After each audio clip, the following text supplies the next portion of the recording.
Hi, everyone. Good morning. The last time I spoke to this many people was last year, so I'm a little nervous. No other speaker used notes, I realized. I'm using notes. Because I was here last year, I did not want to present the exact same thing.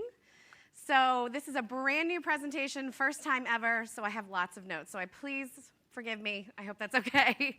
And I'm really excited to see some of you again from last year and to see many of you for the first time. And because I'm a huge social media person, I do tweet. I am on the Facebook. I like it a lot. I'm going to take a panoramic picture of you and post it to GuideStar's Instagram and Facebook and everything. So I need you to put your hands in the air. Everybody say, Mary Wong. Mary Wong.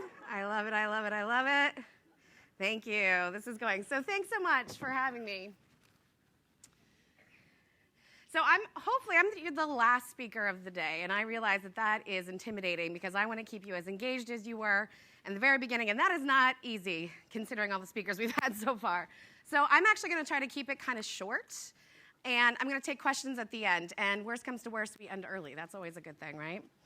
So we have a lot to talk about, and the framework that we're going to use to talk about this is information scaffolding and scaffolding in general.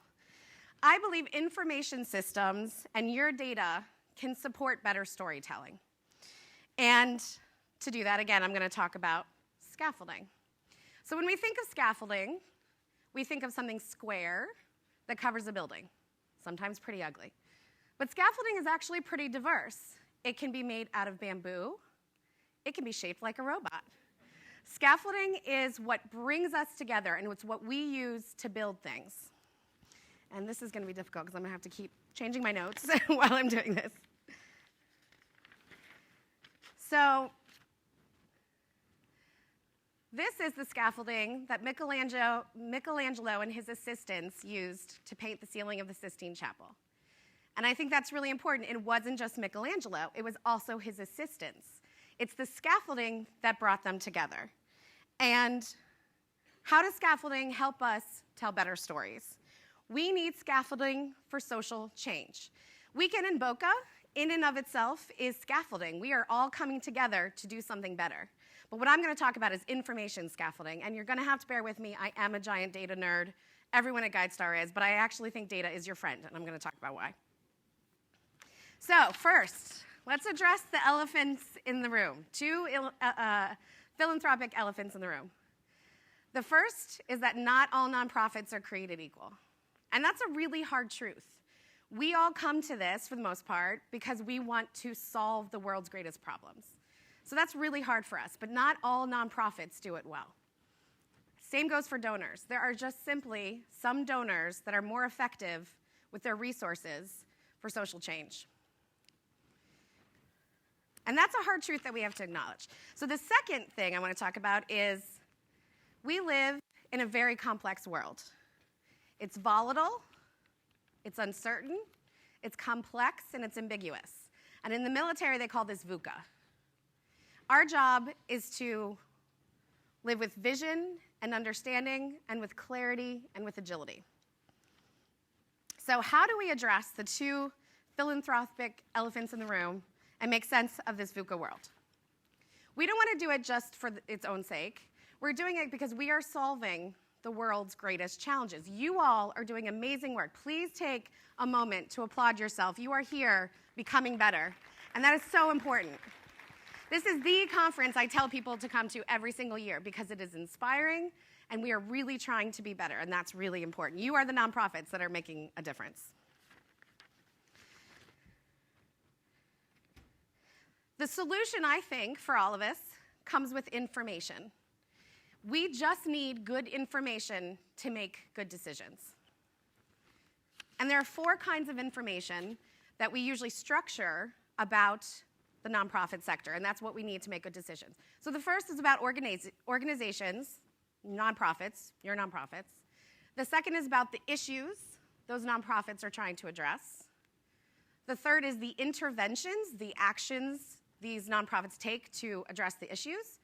And the fourth is the flow of resources in and out those nonprofit organizations. In the past, the nonprofit sector has kept these siloed. And that's our challenge. We need to bring them together. We need to bring all of you together here and in other ways, especially online. So what's the tool that we have used in the nonprofit sector to reflect the diversity and complexity? What's the tool that we all use? What's the form that we all use to structure our information? Anyone have an idea? It's this.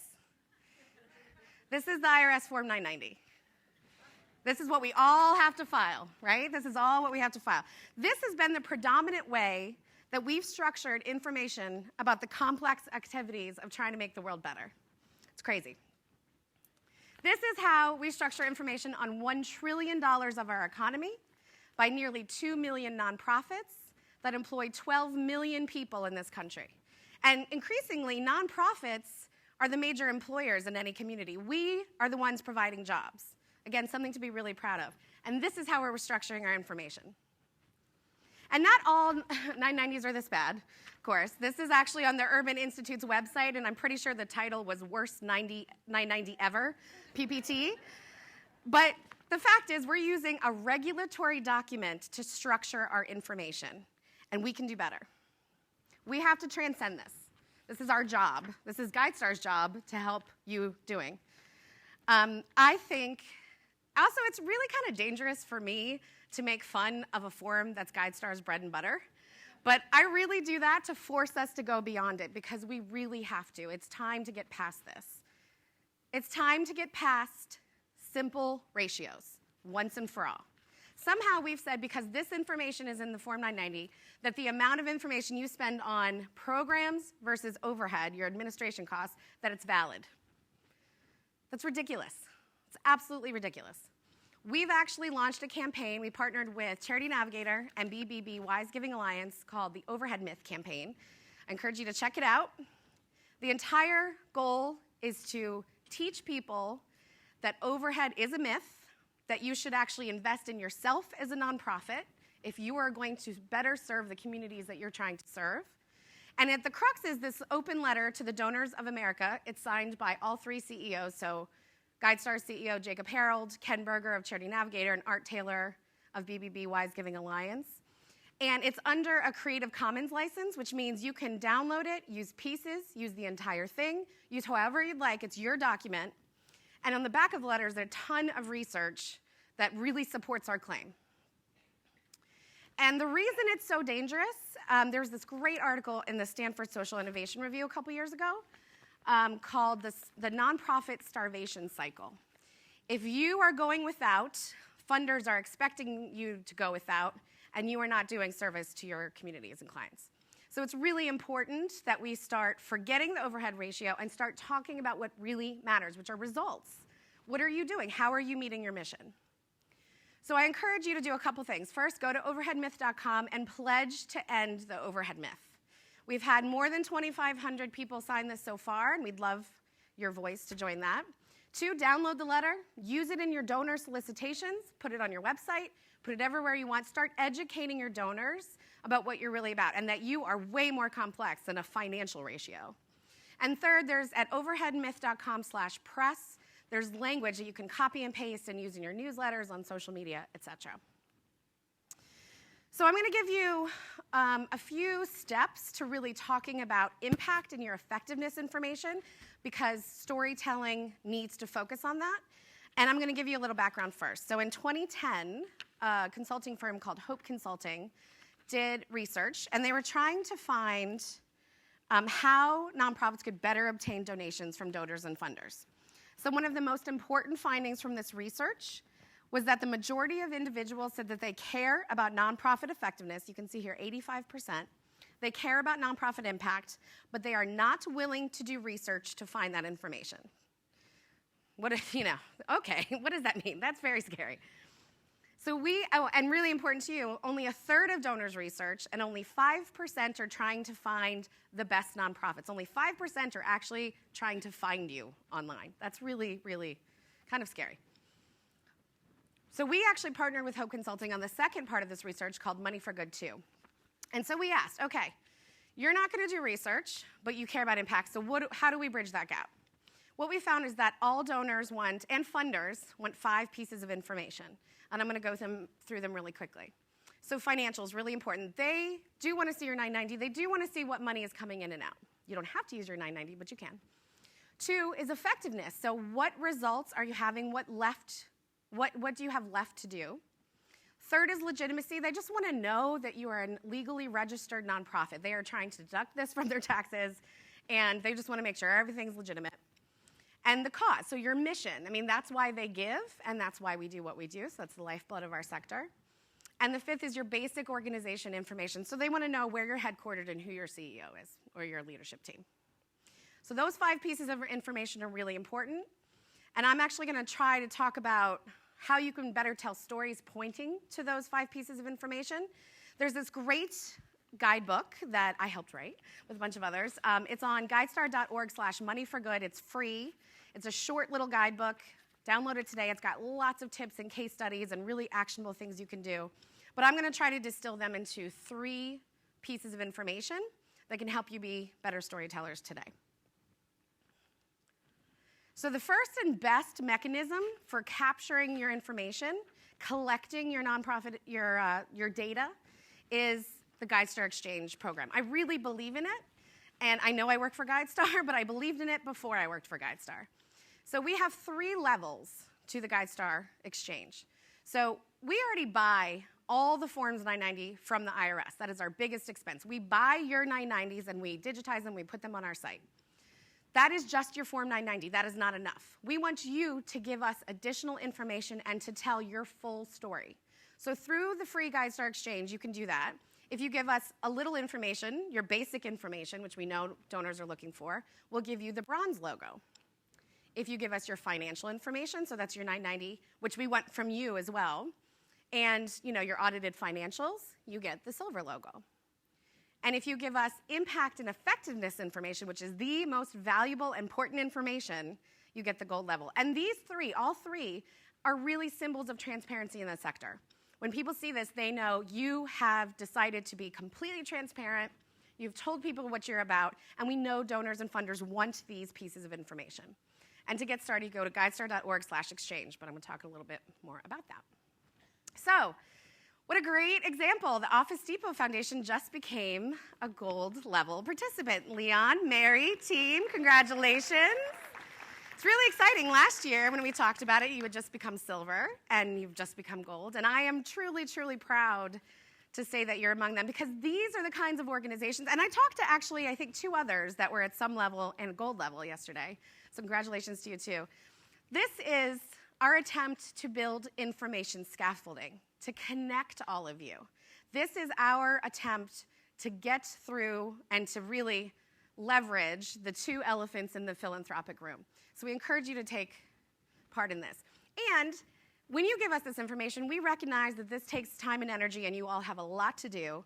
We don't just hang on to it. We actually push your information out to really, really big organizations. So some of you may have heard of Amazon. I don't know if you ever heard of them. There's this new program called smile.amazon.com, completely powered by GuideStar, completely powered by your information. If you are involved in the GuideStar Exchange, people can donate to you through smile.amazon.com. And we have some of these little small organizations that we work with. So it's really important. It gives you extra leverage, and we do the work for you. Not only do we push it out, but we have 10 million annual visitors coming to our site every year. And we have donation processing sites like Network for Good. So again, it has a lot of leverage for you to give us your information. And it's because we really think people need good information to make good decisions. So if you don't give us your good information, people can't make those good decisions. Does that make sense? Awesome, I'm loving it. So again, we know it takes a lot of time and energy. I have to be honest, I filled out GuideStar Exchange form, very meta, and it takes time and energy. I completely understand that. So we give you benefits above and beyond just the logos. It actually helps your search engine optimization on Google. We now have nonprofit alerts, so if we get your 990 from the IRS, or if you lose tax exempt status, which is, hugely important, we'll send you an email. We'll let you know. So there's alerts like that. And then we have wonderful partnerships with groups. So for instance, grassroots.org, they have a free website builder if you're part of the GuideStar Exchange. So really valuable. I harkened on this for a little bit because I really do think it is the structure of information scaffolding. We absolutely need it. So that gold level that I talked about, the impact and effectiveness information that we want is structured through something called charting impact. So we partnered with BBB Wise Giving Alliance and Independent Sector, and we ask all nonprofits to answer these 5 questions. This is giving us a common framework to talk about impact. And that's really important because we all do very different things. So how can you possibly compare apples and palm trees? It's impossible. But this gives us the ability to say, give us your answers to these 5 things. And there's a lot of resources that can help walk you through this. And if you answer this, your answers to the 5 questions are bundled into a charting impact report, and you can then push that out to everyone you know. And it's through the GuideStar Exchange you can do that. It helps you think through a lot of problems in your organization and how to even think about impact information. This is really, really important. If you have a strategic plan, you can copy and paste into this. This is what I did. If you don't have a strategic plan, this will walk you through that process. This literally says, what are we trying to achieve and how? So it's really important. And there's a lot of benefits to doing that in addition. So if you go to GuideStar.org, there's in the middle of the page, there's a yellow box, Update Nonprofit Report. Click on that, claim your nonprofit's report, say I am a official member of this organization, I am able to update it, and then there are step-by-step instructions. And we actually have a 3-person team who works with every single nonprofit, and we have almost 2 million nonprofits on our database that help you walk through this. So, and you are welcome to contact me anytime. I am happy to help you through this. I know it's not always easy, so I do hope you get started on that today. Another really, really great way to structure your information in a storytelling way is through your users or your beneficiaries or your clients, the people who interact with you. There's a great website, greatnonprofits.org. If you claim your nonprofit's profile on greatnonprofits.org, and you can then solicit reviews of you, and it's anyone who's not paid by your organization can do this. So it's your volunteers, your interns, your board members, anyone. Wherever they submit the review, whether that's on GuideStar or Great Nonprofits, it shows up in both places. And let's think about why this is important. How many of you use TripAdvisor or Yelp before coming here? It's a third of the room. How many people have read a review on Amazon before they bought something? That is the entire room. That is the same thing for nonprofits. People want to read about you before they engage with you. So again, this is a free resource, really important, and it's giving your story structure and on a human scale, but not necessarily in your words. And that's really powerful. This is the crux of it. The more they know about you, the more they're going to give you. Great Nonprofits is free. It does take a moment to claim your profile and fill in the information, and it's another avenue that gets pushed out and doesn't just stay with Great Nonprofits. But it is a wonderful attempt to begin to have people explain to you what's going well. And you get really fast feedback on your products and services. If something is bad, there is civil guidelines. They have to, keep it within reason. But you are able to solicit additional reviews, and there's an average that shows up on GuideStars. There's things that you can do to negate that. But really, people actually expect to see critical reviews here or there. They don't expect everything glowing. They think it's obviously someone that's been paid. So it's important to take that time to do that. Okay, so you're collecting your information through the GuideStar Exchange, through Great Nonprofits, and then, I'm in communications, so this is close to my heart. It's not enough to just collect it. You have to push it out. You have to break through the clutter. And all of our great speakers have talked about how to do that a little bit, so I'm going to get into a couple avenues for doing that. And the importance here is that you are pointing to your impact information. You're pointing to your results. You're pointing to your effectiveness. And it encourages impact-oriented donors that you get it. It signals to the people that have already given to you that they made a good choice. And it pushes the entire sector towards reporting results and impact information. So it's really important. So if you have third-party accolades, if you have a group that has given you one of these badges or seals, show it. Show it everywhere you can. Donors are quick. They're not doing research, and they want something very visible and very quick to see that you've done something well. So obviously we talked about the GuideStar Exchange logos. Charity Navigator, if you have a star seal, you should talk about that. And they are focusing a little bit more on their impact information and their methodology. I will leave it there. BBB, there's an accreditation seal. If you have that, show it to the world. Philanthropedia, which is actually part of GuideStar, so if you have any questions about that, I'm happy to talk about it, but they do expert reviews. So if you've been reviewed, you should absolutely talk about it. And of course, Great Nonprofits actually does top rated, and that's completely through users. They're the ones who choose which are the best nonprofits. So if you have that seal, you should talk about it. Another thing that I really recommend is something called an impact page on your website. And last year, we didn't have one. So I was actually talking about this last year, and I'm like, you should do it. All the research says you should do it. And then we didn't have one.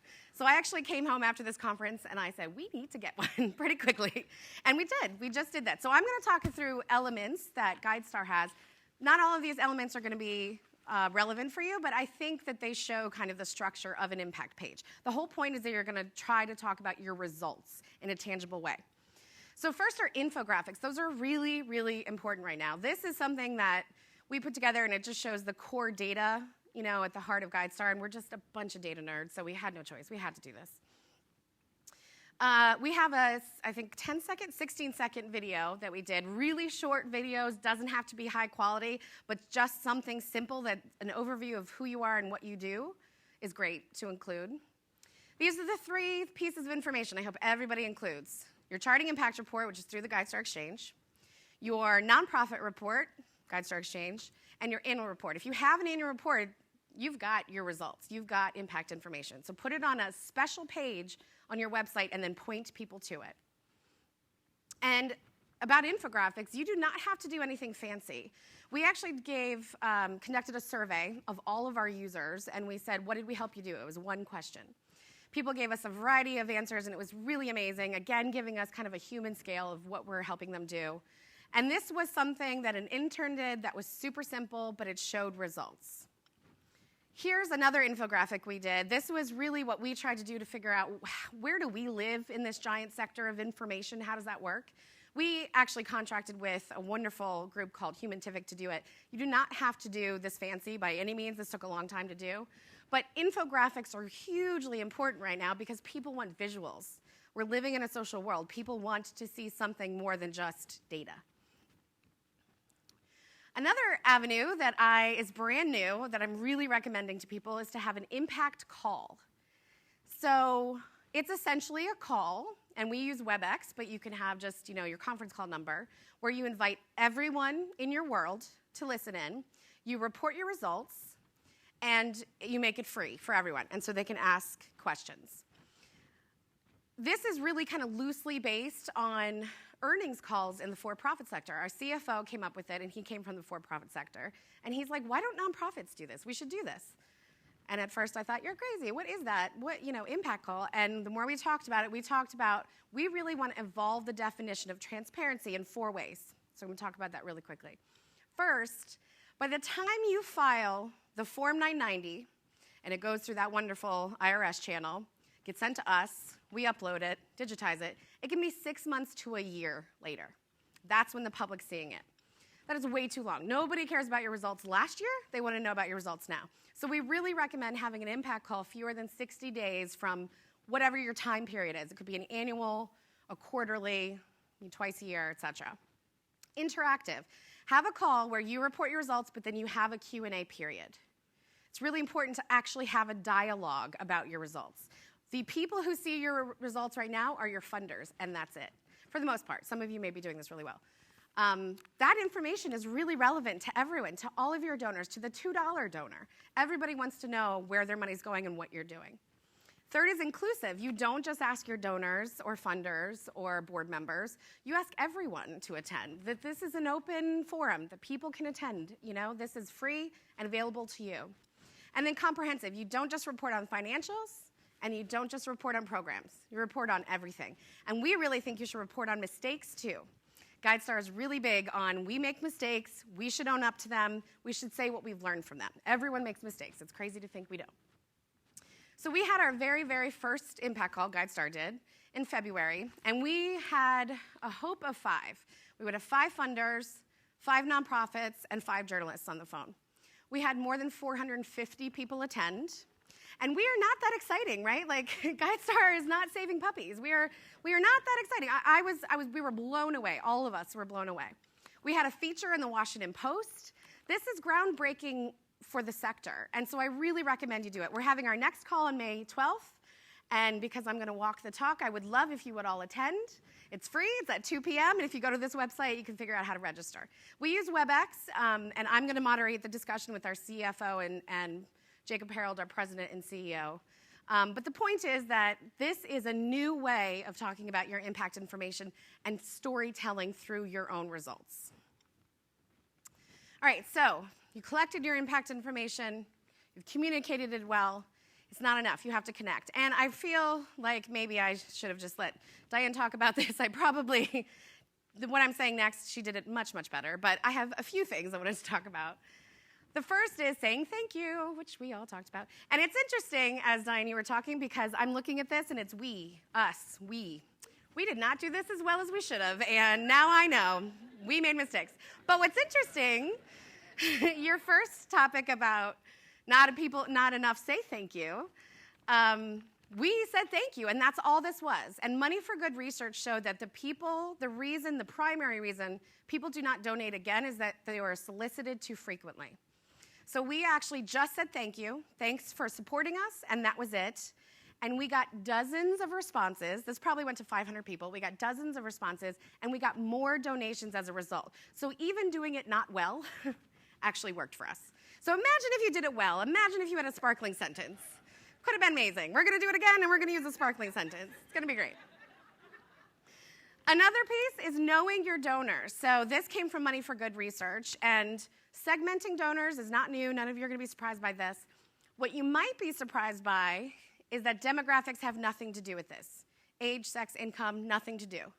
That does not really have anything to do with the motivations of your donor, for the most part. So these are the 6 kind of donor segments that Money for Good found, that Hope Consulting found.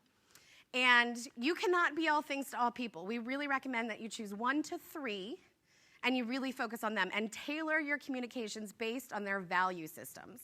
And the best way to do that, and Money for Good, the guidebook, More Money for More Good, has a lot of information on how to do this and a lot of case studies of organizations that do it well. But the point is, listen. Listen to your donors, figure out why they gave to you, what they care about, and then tailor the rest of your communications.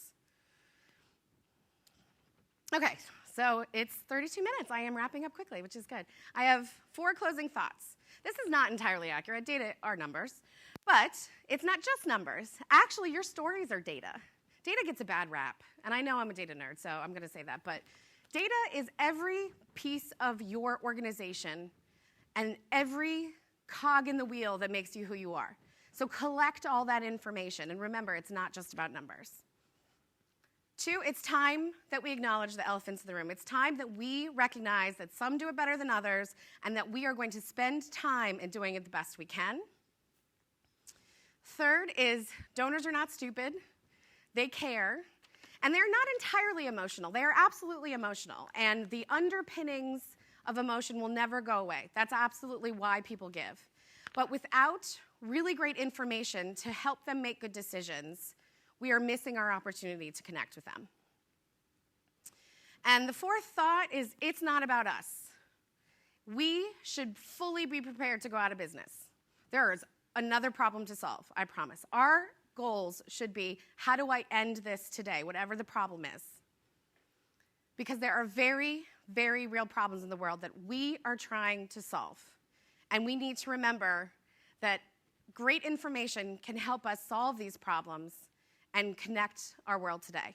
I actually see scaffolding all the time. This weekend has been so inspirational, so I'm very hopeful. Thank you so much. And I'm happy to take questions. I didn't use my notes as much as I thought. Does anybody have questions? Yes. We applied for our nonprofit in December of 2013. With the IRS? Yes. We did register as a Florida nonprofit, so yes. We do have that designation. Great. We've been waiting and waiting. For the IRS? Correct. That is not surprising. And they sent us a letter saying within 80 days they would issue the nonprofit if there were no more investigations Issues. or questions. Well, Yeah. I called the IRS on day like 75. Right. And basically the first person I spoke to told me they were still working on June of 2013. Yeah, that's true. The government shutdown was real, and it has impacted the IRS big time, and I'm seeing ripples effects, but sorry, go ahead. So we're kind of in a limbo situation because we're not a 501c3, but we are a Florida nonprofit. We are able to take donations, and people are able to write them off. Yes. But I have this queasy feeling in my stomach. It's scary. About promoting this thing much further until we actually get that 501c3, because I think people will be looking at us with a much more scrutiny. Fine-tuned comb. Yeah. Right. And it's completely valid. So I'm actually working with my best friend to start a nonprofit right now. So I singularly feel your pain. It is very difficult. What I have found, because we've been talking to our lawyer a lot in the IRS, is that it will be retroactive. So people can give to us right now. The second we get our letter of determination, it'll be retroactive. But I'm with you. I'm having a hard time figuring out how much to promote it and how much not. If you have the letter, see, I don't have that letter yet, but if you have a letter saying you will receive, unless there are issues, you have IRS documentation. What I would do is scan that and put that on your website and say, come talk to us if you have problems. But I can't register with Charity Navigator or any other internet-based charitable promotions until I have that 501c3 number. Yeah. Well, and you're talking to a communications person here, so I could go in a whole diatribe about content marketing and about how, in reality, spending the time to promote yourself right now before you have to deal with everybody else is actually probably a very valuable exercise. We're going to be in the Palm Beach Post on Thursday. Woo! Congratulations. That's great. That's all you can do. Focus on your own communications. Do the best you can. Have an open and honest, transparent dialogue with people. Explain to them what's going on. I completely understand. But at least you have something that you can point people to say, it's in the works. That's the best you can do. And I'm sorry for you, because I mean, it's tough. I understand. Hi. Oh, no. Diane. I actually have an alternative temporary answer. There are entities called fiscal agents or fiscal sponsors. So these are certified nonprofit organizations where you can, quote, run your money through them. It will cost you anywhere from 6 to 10%, but it's a very legitimate way of getting going before you have your designation. Actually, Social Media for Nonprofits, great example. Social Media for Nonprofits is actually part of N10, and it's breaking off into its own nonprofit. And I'm actually on the board, a founding board member of that. And because it has a fiscal agent, it's just the ability to operate is great. So it does take time, but that's a great avenue, great alternative. Yes. Where's the microphone? I'm not sure. We have one here. Sorry. Right here.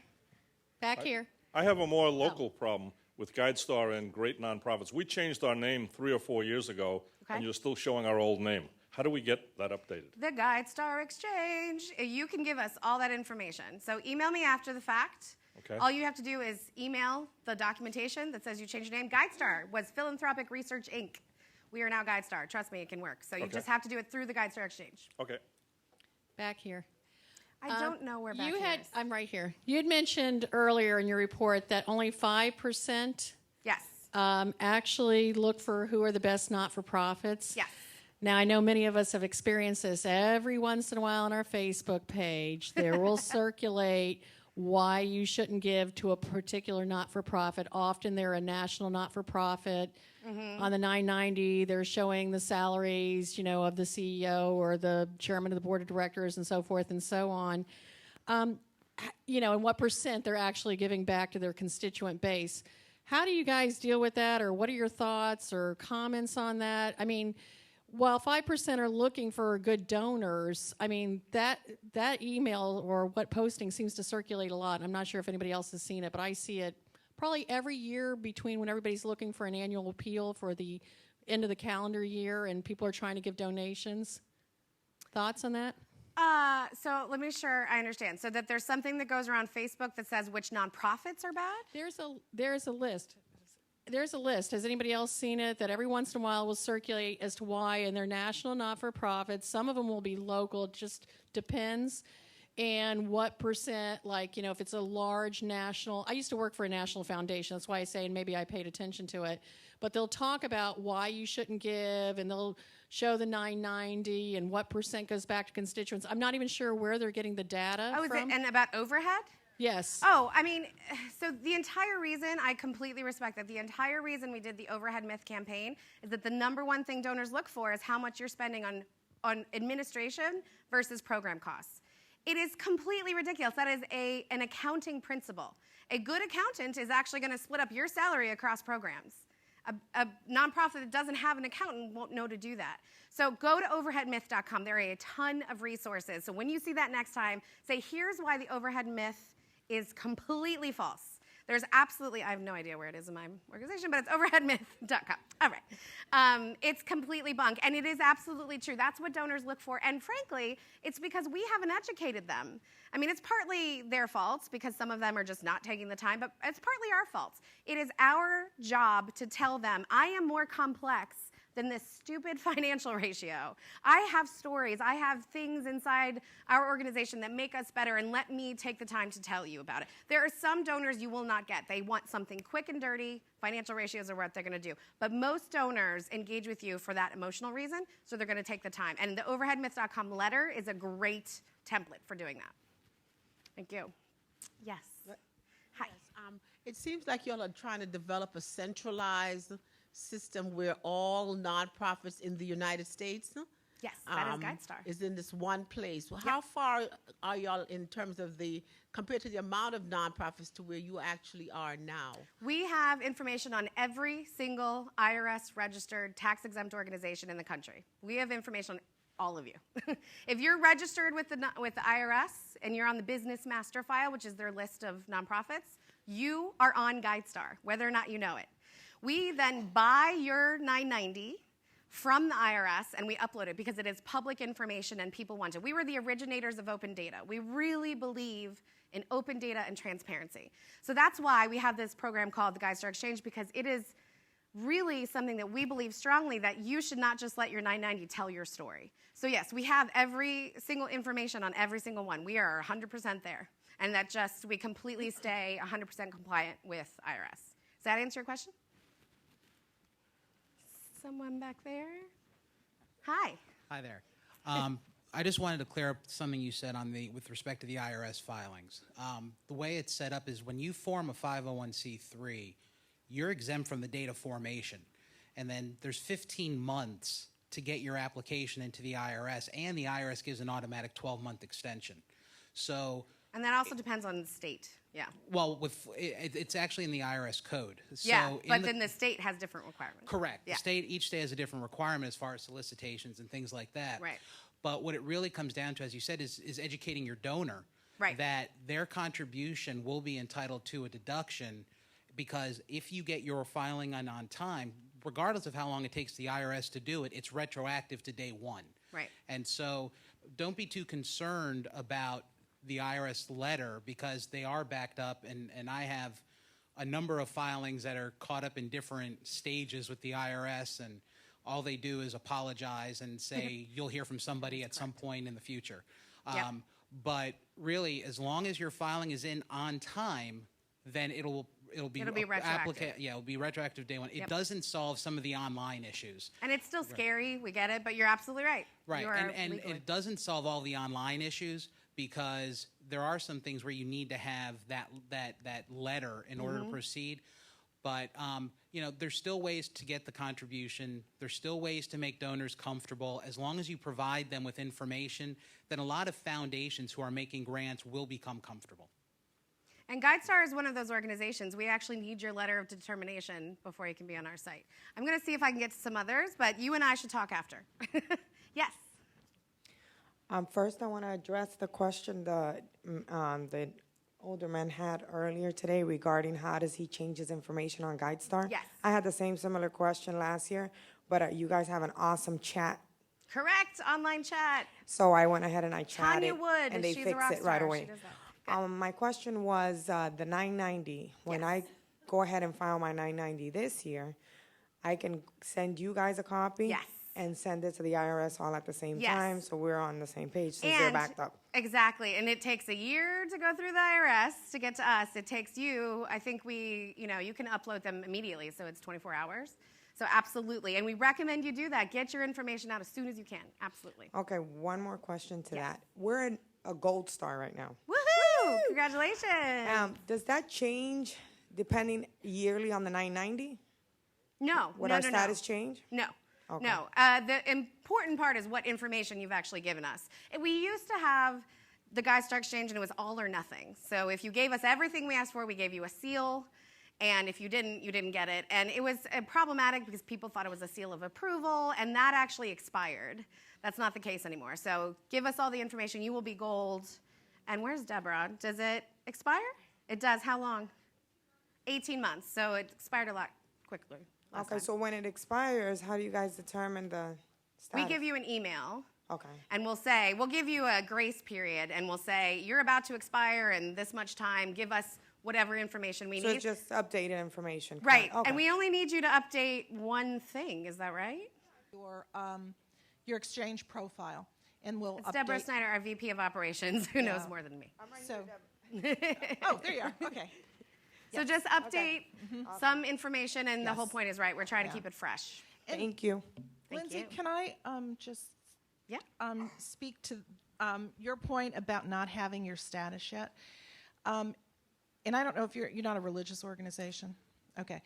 We do put nonprofits on our website, specifically government organizations and religious organizations who are not required to file with the IRS. I suspect, and I'm not the expert here, but I have somebody back in our office in Williamsburg that can help you.